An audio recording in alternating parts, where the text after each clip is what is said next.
Royal Enfield, a company that has transformed from being a manufacturer that used to produce oil leaking, outdated, outclassed bikes to the first Indian manufacturer that produced a twin cylinder bike that has been globally compared with the Triumph Bonnie range in terms of quality and to a certain extent power, even though the 650 is roughly one third the price of a Bonnie.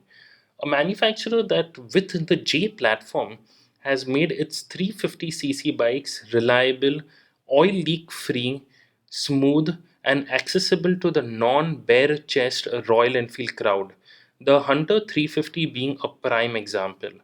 A manufacturer that has introduced India's first high capacity adventure bike, the Royal Enfield Himalayan, but almost all the issues have been resolved in the BS6 variant, except for one or two incidents where the chassis has been broken, the Enfield running out of breath post 128 kilometers per hour, and a not so responsive brake that has a very wooden feel. But overall, I still feel for the price, it's a decently good offer. Now, with the adventure category just increasing its market share and people wanting more than a basic Himalayan, Royal Enfield has finally decided to eat into the KTM 390 and the GS 310 market space. The space where bikes are not only purchased for the adventure capacity but also to keep up with the highway speeds. And finally, we have a clear image of the much awaited, much delayed Himalayan 450, and damn, she does look good. The launch date is highly debated, not only because of the product completion, but also because Royal Enfield is launching other new products simultaneously. A 650 cruiser based on the Interceptor 650 is also in the pipeline of potential launches. I'm assuming this bike at the best will be launched by early next year, but not earlier than that. Now, with reference to the looks, she looks like a bike that has been designed for the European markets with no compromises visible.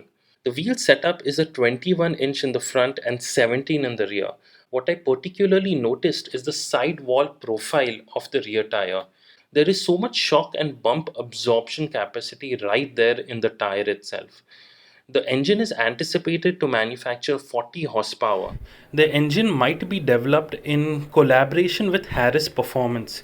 Harris Performance had played a very important part developing the Continental 535 and the twin cylinder Continentals as well as the Interceptor. Harris Performance also was a part of developing the race spec Continental GT 650.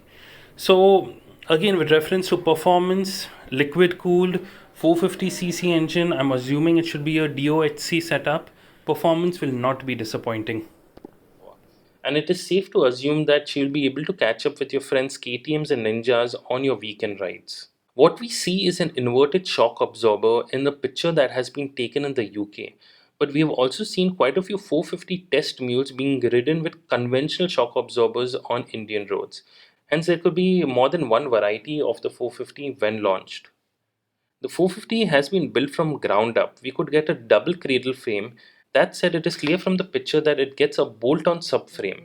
We expect the new chassis to be lighter and more responsive than the current gen model. The ground clearance expected is between 220 to 240 millimeters. Royal Enfield definitely looks like they have worked on the brakes as well. It does look beefier. We really hope, unlike the Himalayan, this brake actually has some feel and bite, especially since the 450 is coming with a promising engine, promising chassis, and promising overall performance figures. The exhaust does not look very river crossing friendly, but again, we'll have a sea of aftermarket options available.